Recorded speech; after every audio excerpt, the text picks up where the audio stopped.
Good morning বন্ধুরা, কেমন আছো তোমরা সকলে? আশা করছি তোমরা সকলেই খুব ভালো আছো। আমিও কিন্তু বেশ ভালো আছি।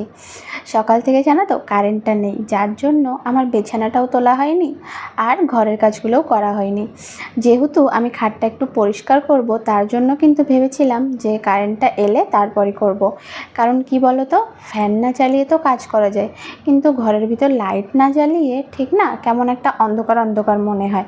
আর জানলার থেকেও যেহেতু সেরকম একটা রোদ আসে না, তার জন্যই কারেন্টের প্রয়োজন হয়। আর যেহেতু আজকে বিছানা চাদর টাদরগুলো আমি পাল্টাবো, তার জন্য ভাবছিলাম যে কারেন্টটা আসুক তারপরে ঘরের কাজ করব। তো সকালে কিন্তু রান্না বান্না ততক্ষণে হয়ে গেছিলো যতক্ষণ কারেন্টটা এসেছে। আর আজ যেহেতু রবিবার ছিল, তো বাবা সকালে বলল আজকে লুচি আর ছোলার ডাল খাবে। তো সেই মতোই কিন্তু সকালে লুচি আর ছোলার ডাল করা হয়েছে। আর এদিকে ওকে কিন্তু মা খেতে রেখেছিল, তো ও তো নিচে গিয়ে খাবার নিয়ে সোজা উপরে চলে এসছে। আমি যেহেতু লুচি একদমই পছন্দ করি না, খেতে চাই না, তার জন্য কাজের ফাঁকে আমাকে আবার একটু খাইয়ে দিল। আর এদিকে আমি খাটটাকেও পরিষ্কার করে নিচ্ছি। আর জানো তো, এই যে খাটটা দেখছো, আমি কিন্তু খাটের ডিজাইনটা একটু সিম্পল দেখেই নিয়েছিলাম। কারণ এই যে ভাঁজগুলো এগুলো না ঠিক পরিষ্কার করা যায় না, মানে ময়লাগুলো না ঠিক ডললেও কেমন খাঁজে খাঁজে ঢুকে থাকে। তার জন্যই যখন বানানো হয়েছিল তখন কিন্তু একটু সিম্পল ডিজাইন দেখেই নেওয়া হয়েছিল।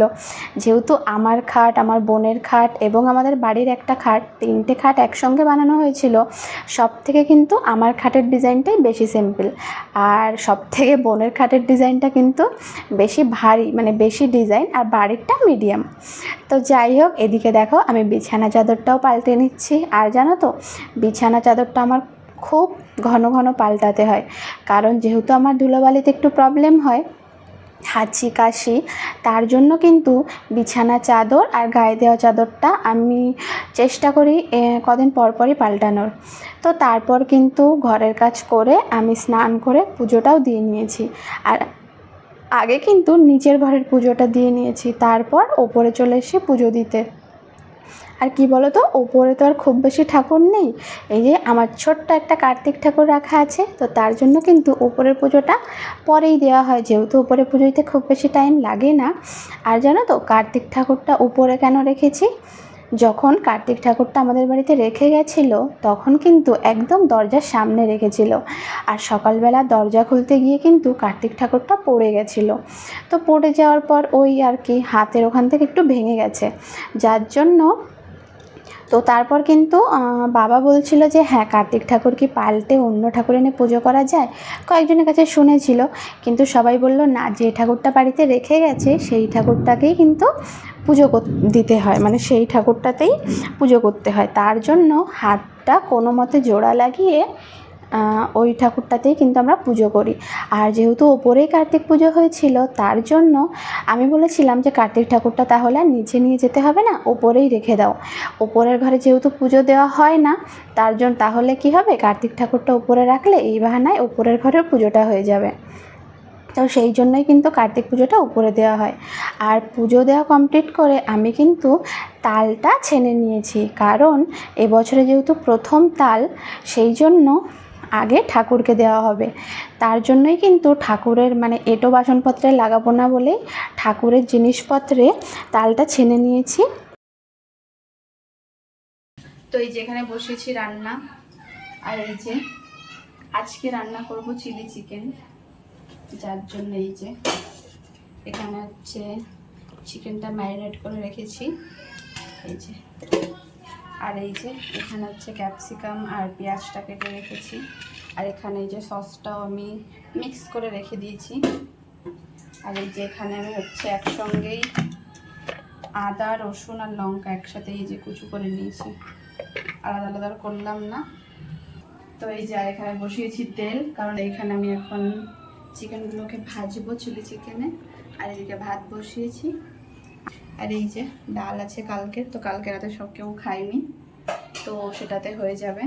আর বাবা আজকে বাড়িতে খাবে না, বাবার আজকে আছে নিমন্ত্রণ, যার জন্য আমরা তিনজনই খাবো, সেই জন্য আর বেশি কিছু করবো না, এতেই হয়ে যাবে। আর তাছাড়া আমরা আজকে একটু বেরোবো, তার জন্য খুব একটা বেশি সময় পাবো না। তো চলো এখন রান্না বান্না করি, রান্না করে তারপর তোমার সাথে কথা বলছি। এদিকে কিন্তু আমি চিলি চিকেনটা ভেজে নিচ্ছি। আর কি বলো তো, এই যে চিকেনটা ভাজা হচ্ছে এটা কিন্তু পকোড়া হিসেবেও খাওয়া যায়, সেম টেস্ট লাগে কিন্তু। তো এদিকে এই যে আমি ভাতের মাড়টা গেলে নিচ্ছি, আর ওদিকে তো আমার চিকেনটা ভাজা হচ্ছে। তো শুধু আজকে চিলি চিকেনটাই করব, বেশি কিছু তো করতে হবে না। আর দেখলেই তো ডালটা রয়েছে।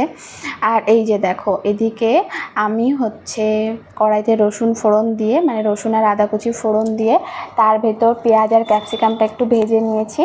তারপর এখানে সমস্ত রকমের সস একসঙ্গে মিক্স করে সেটা দিয়ে তারপর চিকেনের পিসগুলো দিয়ে নেড়ে চেড়ে একটু কষিয়ে তারপর গরম জল দিয়েছি। আর জলটা ফুটে উঠলে তার ভিতর দিয়ে দিয়েছি কর্নফ্লাওয়ার গুলে, যাতে গ্রেভিটা একটু গাঢ় হয়। আর জানো তো, আমি কিন্তু একদমই সিম্পলভাবে করার চেষ্টা করি, কিন্তু চিলি চিকেন হ্যাঁ একটু প্রসেসটা যেহেতু অনেকটা, আগে মানে চিকেনটাকে ভাজতে হয়, তারপর এটা ওটা করতে হয়, তো আমি যতটা পারি একটু সিম্পলভাবে কিন্তু করার চেষ্টা করি। তো তারপর দুপুরে খাওয়া দাওয়ার পর কিন্তু আমরা দুজন একটু বেরিয়েছিলাম, কারণ দুটো একটা জিনিস, মানে দুটো একটা দরকার ছিল বাজারে, তার জন্যই। আর সামনে যেহেতু রাখি পূর্ণিমা, তো মা কিন্তু রাখি আনতে বলেছিল মামাকে পাঠাবে বলে, তো তার জন্যই বেরিয়েছিলাম। আর এই যে এই দিকটাতে দেখো কতটা পরিমাণে জল জমে গেছে, এই যে কদিন বৃষ্টি হলো পরপর, তো সেই বৃষ্টিতেই কিন্তু এই জলটা জমেছে। আর এই রাস্তার সাইড দিয়ে কিন্তু পাট ছিল, তো সেই পাটগুলোই কিন্তু কেটে ওখানে জাগ দিয়েছে চাষিরা। তো তারপর সন্ধ্যাবেলা বাড়িতে এসে, কিন্তু সন্ধ্যাবেলা না, আস্তে আস্তে একটু রাত হয়ে গেছিলো, তো বাড়িতে ফিরে স্নান করে ফ্রেশ হয়ে তারপর এখানে আমি চলে এসেছি তালের বড়া ভাজতে। তো যে তালটা তখন মানে ছেনে রেখেছিলাম, তো মা কিন্তু অন্য মানে পুজোর যেটা এঁটো করা না, যে ওভেনটা, তো সেখানে কিন্তু ঠাকুরের জন্য আগে করে নিয়েছে, আর বাকিটা কিন্তু মানে মেখে রেখে দিয়েছিল, তো সেটাই এখন আমি ভাজছি। আর জানো তো, ভাজছি তালের বড়া, কিন্তু খাওয়ার সময় দেখি এটা কলার বড়া হয়ে গেছে। কেন বলো তো? আসলে আমি কিন্তু বিয়ের আগে বাড়িতে যখন তালের বড়া খেয়েছি, মাকে দেখেছি করতে, তখন কিন্তু মা তালেরই বড়া করতো, তালের ভিতরে কিন্তু অন্য কিছু দিত না, তাল আর চালের গুঁড়ি দিয়ে আর মিষ্টি দিয়ে, মানে চিনি যেটা দিত, চিনি বা গুড়। কিন্তু আজকে মা কী করেছে, এর ভিতর না কলা দিয়েছে।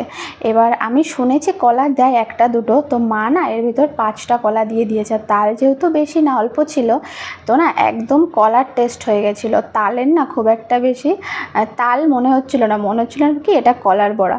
তো কী আর করা যাবে। আর জানো তো, এই যে ঝাঁঝরিটা, এই ঝাঁঝরিটা না বেঁকে গেছে, তো যেহেতু এটা অন্য কোনো মানে খারাপ হয়নি, ভালোই রয়েছে, শুধু একটু বেঁকে গেছে, তার জন্য কিন্তু এটা দিয়েই কাজ চালাচ্ছি।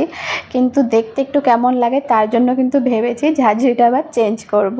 তো আমার আজকের ভিডিওটা কেমন লাগলো অবশ্যই তোমরা কমেন্ট করে জানিও। দেখা হবে তোমাদের সঙ্গে নেক্সট একটা ভিডিওতে। ততক্ষণের জন্য সবাই সুস্থ থেকো, ভালো থেকো, টাটা।